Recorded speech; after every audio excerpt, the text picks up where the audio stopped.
Hello, everyone, and welcome to another episode of VIVE Influencers. Today, we have a very, very special guest, Cassandra Vaughn, and she has a great YouTube channel on VR called Cas and Chary. How are you doing? I'm good. I'm good. It's nice weather over here, so that's always good. We don't get a lot of sun here in the Netherlands, so Oh, yeah, that's why. Netherlands, great place. I have a lot of fond memories of being there. I work with a lot of Dutch people, and I think you're from Rotterdam, right? Yeah, exactly. It's a big port here in the Netherlands. So if you ever visit again, we could give you a tour. Yeah, once we can travel freely, then I'd love to do that. Yeah. Yeah, so tell me about yourself and your channel, Cas and Chary. Okay. So yeah. Well, online people call me Cas. It's a shorter version, so that's why it's called Cas and Chary. Me and my partner Chary. So Chary is my partner. We run the channel together. But you usually see me a little bit more because Chary does more of the behind the scenes work, and I'm more in front of the camera making the videos. And what we do is we make VR dedicated videos, mostly VR, sometimes XR, sometimes AR. We make a lot of hardware reviews, but also software reviews, tips and tricks. Just anything you would think of if you think VR, we try to just cover it, as well as VR news. So we just love being in VR, and we want to tell everyone about it. That's the purpose of the channel. Great. When did you start? And that division of you being more in the camera and Chary being more on the back end operation, was that the agreement from the beginning, or it started off equal and then eventually distributed that way? Well, we started in 2016. And that was when, of course, the first consumer headset released. That was HTC Vive and Oculus Rift CV1. And well, we already tried out the Oculus DK2 before that. And it was already pretty spectacular for us, like being able to just enter a new world in just like an instant. Or at least that's what it felt like. It completely sold VR to me. So after we tried that, we loved that so much. We went ahead and tried out the OG HTC Vive. I used to work as a software developer, so where I previously worked was an IT company, so they used to have all like the new tech stuff. So they also had the HTC Vive over there.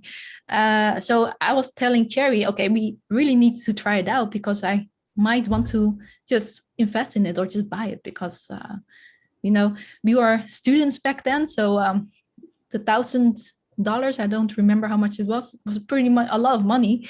So we had to just really think about it. So we went to check it out, and we tried a couple of games like Tilt Brush, I think it was, and The Lab, and we were just completely sold on the whole technology.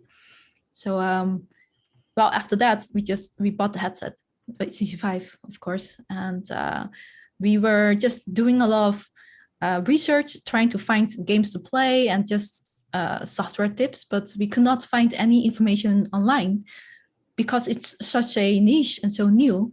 So we were thinking, okay, there's no information online. How about we share information ourselves and put that online, and maybe it can help others. So we started doing the channel together and just posting videos together. Like every video, we would be together in every video. And we started posting game reviews first and those kind of things. And we just noticed that indeed there were people looking for that information and that the channel gained some traction. And when that happened, I think we got like the first 100 subscribers or the first 1,000. We were like, oh, we may be onto something. To make a long story a little bit shorter, fast forward, I started doing the channel full time. And because of financial reasons, Chary is not able to do it full time yet. So she's still working besides the channel. So that's why I'm the one more doing the videos and she's doing more of the behind the scenes work. But we do like 2 videos a week. and one live stream a week. And every live stream, Chary is also a co-host. So she does do that in front of the camera as well. Great. That's how we started. So you had exposure to VR equipment dev kits because of your software background through your work, and then you gathered some money. And when you were trying to get your first headset, it wasn't about creating a show. It was just because this is great, interesting technology and you have to experience it. Yeah, exactly. It's just we were like, okay, there's no information. We want more people to know, to get the information, because I think that usually helps getting them to get something. We just want more people in VR. That's how we started. Yeah, that's how a lot of people started. They feel like they want something and they're like, hey, why is no one in the world doing this? Then maybe we should do it. And but I still, you know, I think a lot of people jump in and want to do content of something interesting. But I find the very unique thing is that first step of, you know, putting together money to buy that first headset because you wanted, did you just want to play the games? Was there a title that you want, or was it just like you wanted to be at the forefront of technology? I guess we were both gamers before VR. So just the thought of being able to enter a game and live that fantasy life, that just really struck to us. It was just seemed fantastic, and it is fantastic. So that is why we wanted one. And what did you want to do when you were growing up? I've always wanted to be my own boss. That is one thing. But I thought I was going to be a software developer and do something like that. But it turned out to be maybe this. Not sure how long this will last. I hope for a long time. But it would for sure still be awesome if I could somehow integrate the software development part into my future. So it would still be awesome if I could, I don't know, create like something for VR in the future, maybe. Yeah, I think with your software development background, regardless, when you want to be your boss, you can start creating your own products, right? It's nice when you have that skill set. And so you have both, right? You have back-end software creation skills and you have front-end, you know, YouTube, camera, video, you know, basically making something exciting and more viral skills. I think those skills come together. Whenever you want to do something big, you're in the good position to do it. And you have a platform to promote whatever you're doing. So I find it very, very exciting. That's true. It's the camera stuff. I never really knew how to do that though. It's still a learning process for me. So that's for sure something. It's a lot of fun though. Like lots of new hobbies because of the channel. Yeah, and that's really nice. Behind you have a very professional green screen setup with all these lighting and setup. So yeah, it seems like when you say you don't know how to do a lot of this stuff, I feel like you're way ahead of most people. Well, we have been doing this for 4 years now, and we didn't start this way. I mean, we started in the living room with 2 light stands for the base stations. It wasn't very pretty. Mm-hmm. But then this used to be our bedroom. But then we were spending so much time in VR that we were like, okay, maybe we should just move our bedroom into a smaller room so that we could have the bigger room as our VR studio. Mm-hmm. That's how this happened. How did you meet Chary? Chary and I are a couple. So we met online actually. Oh. Yeah.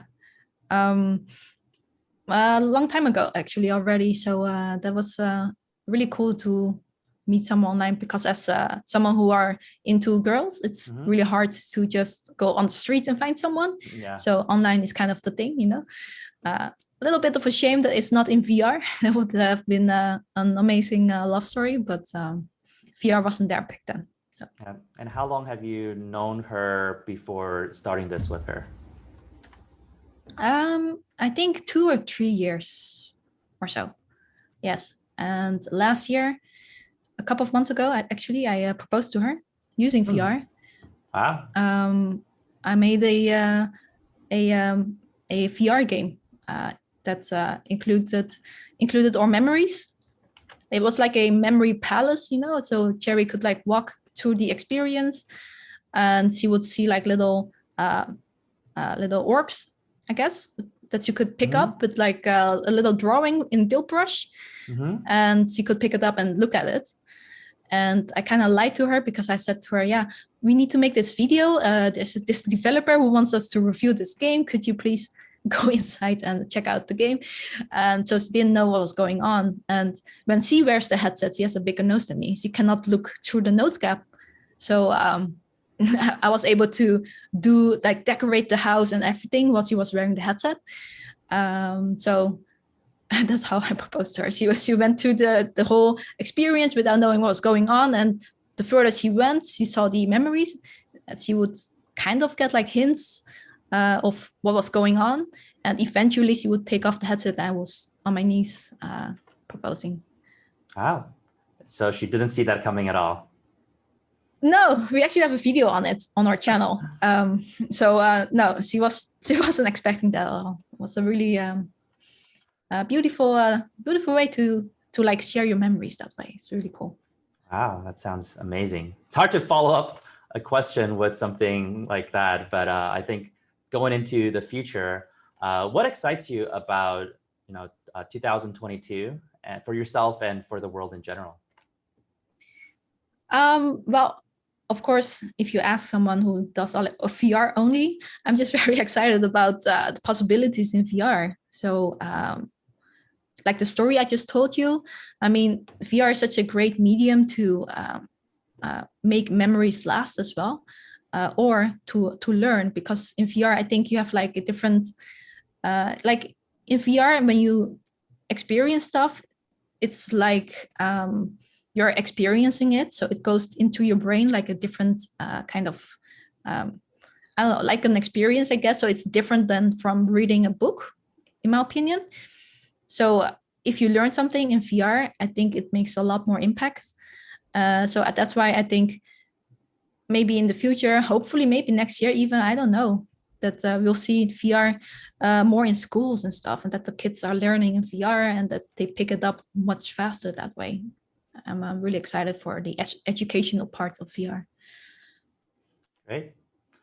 And so the beginning days of your channel, were there times where you're frustrated, you're discouraged, you're not sure if you should keep going or not? And how do you deal with that if you have those days?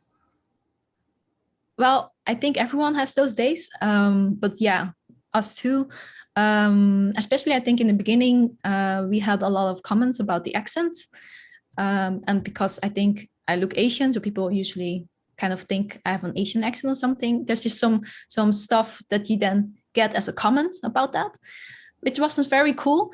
But Chary also got like comments and stuff, and people would say like, you should not do this. No one can understand you, those kind of things, you know. And when you first get them, it's kind of discouraging because you don't know how to handle those negative comments yet. But the further you go, you know, like there's always people doing those stuff online. So that's just what it is, and that's okay. But yeah, I think further along, there were like things like, I don't know, where it's hard to like think of a specific subject. Or there was a year I remember it was a lot quieter for VR. I mean, the hype was kind of over and we didn't have the Oculus Quest yet. So it was really silent. It was hard to like get traction, and it's really hard to stay motivated at those days. But yeah, I try to think ahead then, think why I'm doing this. And when I think about those things, like the end goal, then I usually get motivation again. So, I mean, I love this job. So it's also not that hard to get motivation, if you know what I mean. Yeah, it's like that movie, The Sound of Music. You simply think of your favorite things, and then it's not so bad. I don't know if you've ever seen that movie before. It's very old now. I haven't seen the movie, but I can totally get that quote. Yeah, for sure. If you like just think about the positive things, it will just go away. Yeah, and YouTube comments are the worst. They're unfiltered, you know, just semi-anonymous people just saying whatever's the worst thing ever. Yeah, and a lot of times it's really, you don't need to take it personally because it's usually not something wrong with you, but it's just people they feel insecure. They have problems with their lives and they just want a place to vent. They just want to say something like other people are not as good because to feel better about themselves. And so, it's, you just treat it as, oh, these people are going through sadness and their own problems and they're just trying to release it anywhere in the world. Yeah. Yeah. I think I agree with that. That's for sure. Yeah. Yeah. Nowadays, how do you deal with that? Because do you just not look at them? Do you look at them? It's like, yeah, whatever. Yeah. Or like, how do you suggest other people deal with them? Well, I used to have my YouTube notifications on, so I would see every comment. But yeah, ever since the growth, we decided to turn that off. Surprisingly, maybe, I don't know if that's surprising, but we have a pretty mature industry. So our channel also has, at least our channel has a lot of people between 26 and 36. So they are usually thought-provoking. I wonder why does it happen that the industry is a more mature audience? Maybe the price point of getting a headset that's only for this purpose, or just being an early adapter of technology. But at least this is a good thing we see in the industry. People. Yeah. And I think because your voice, your channel is so friendly, so personable, I think you'll attract that type of people too. Yeah, that could be it. Yeah. I think it is the price. I think that is for sure the price, because it's really expensive for a teenager to get something like that. But now with the Quest, you do see, because it's more affordable, you do see a lot more younger people getting in. So that's also kind of nice. But I agree with you. I think our videos are also very informational and not so much about the jokes. I guess I'm not super funny, like in general. So we make like just more serious videos. I think that attracts the more older public as well. Yeah, I think some of the channels out there are about, doing pranks or jokes or just saying troll things while they're playing games. Yeah. People are entertained. And of course, that audience also likes to say troll things. But your channel is always just friendly, helpful, personable. So I imagine it'll attract, just the same type of people to watch the channel. So that's great. So just on a professional level, when you work with Chary, how do you deal with any disagreements? We yell at each other and go to different rooms.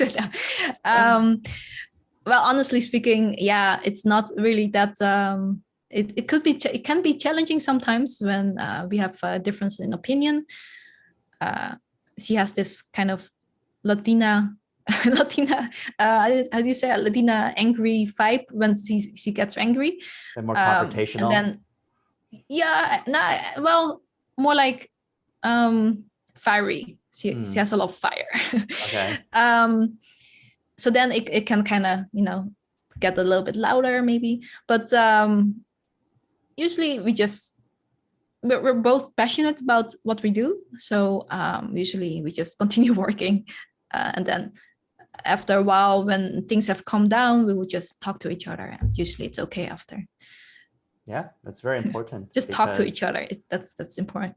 Yeah, because having a business partner oftentimes could deal a lot of disagreements and hurt some relationships. Obviously, in a relationship could have disagreements, so it takes extra level of understanding, consideration, and communication to maintain that strong relationship where you're always, even when you're disagreeing, you remember that you care about each other and you want the same things, right? You want the channel to be successful. You want the audience to enjoy the show.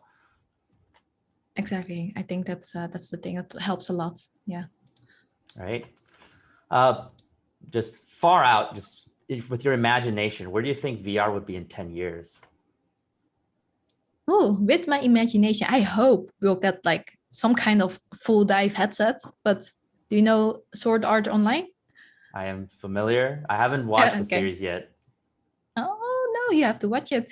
But yeah, in there people plug in their brains into the headset, I guess, so they can enter the game and they can while their real life body is just laying on bed, not able to do anything. Their subconscious goes into the game, so they can do anything they want, like anything, like fly and stuff like that. I know that's really far-fetched, but I do hope that we're going to get some kind of brain-controlled interface on our headsets, so that we can use our brains a little bit more in the in the headset, in the game, I guess. I think that would be so awesome. But also more usage with gloves, maybe like more haptic feedback stuff, suits and gloves, so that we can feel as well. That would be, so that would be insane. Sword Art Online is like a combination of like Matrix combined with the metaverse potentially in the future. Yeah. Except the game that they were in what was an MMORPG, and they got stuck in it. So yeah, you can't unplug so easily, and and there's a game design involved in it as opposed to just machine controlling people. Yeah, exactly. And in the Matrix, people didn't know that they were in a different reality, but in Sword Art Online they did. But yeah, you're kind of right. Kind of similar. The technology is similar. It's just what we end up doing with it, right? Some people would say, like, for instance, the internet was bound to happen. That was inevitable. But whether it be freely accessible to everyone or just owned by a private company or a government, that was not inevitable. That was just, we're lucky history worked out that way. It's just how people use this technology and develop it and how it came out to be the way it is today. So great. What's something you're proud of in your life that isn't obvious to others? Wow, that's a pretty tough question. I guess I don't know. I guess I've always wanted to be my own boss, and I don't think a lot of people know that I'm doing this full time. Actually, I don't know if people know. So I'm kind of proud, I think, for being able to do this for a couple of years at least, and yeah, I hope to be able to keep doing that. What inspired you to want to be your own boss? Is there an event, some kind of thing you envisioned about being your own boss, or is it just cliche like, oh, I want to be rich, famous, and my own boss? Like, or is there a deeper story on that? I don't want to be like rich, famous, those kind of things. That's never been my goal. I just want to be happy in life. I have like this quote on me, tattooed on me, that says nothing is impossible, but also make the world you want to live in. I just want to be happy. And I think I'm the most happy, me personally, when I get to decide my own things. Like I get to decide what I do with my time. If I want to, I don't know, spend time with Chary tomorrow, I want to be able to do that. So it sounds like the freedom is what you really want. And so now, by being very independent, by running your own thing, you have ultimate freedom. You can decide what you want to do on a daily basis, who you want to hang out with. If you want to work at 10 p.m. or 2 a.m. or go watch a movie at 2 p.m., whatever you want, that freedom is what really made you think about being your own boss and making choices of how you want to live your life. Yes, exactly. That's it. Great. So we're going to wrap up with the last question. What are some top lessons you have acquired in the past 3 years, especially ones that you did not expect to learn? I guess we talked about this a little bit before already, but I know I learned a lot about myself when I started the channel. Like I didn't know that I would be able to get that angry or sad about one negative comment, for example. And I've just learned that exactly what you said. The people posting that is usually, there's usually something going on with them, because I never posted a negative comment online before, ever. So there has to be something that triggers people to do that. So don't take that personal. That's really important. But also to not be bothered or stressed too much about stuff that you cannot control.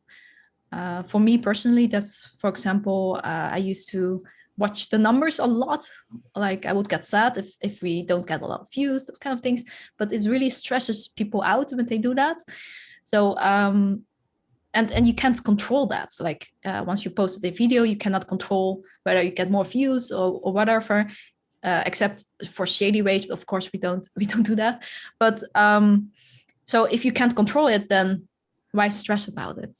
I guess that's one of the things I learned to do, is to not stress too much about things that you can't control. Yeah, I think those are great lessons. The taking things personal. So I wrote a book before, and I remember when I got my first 3-star review on Amazon, it made me sad for 2 days.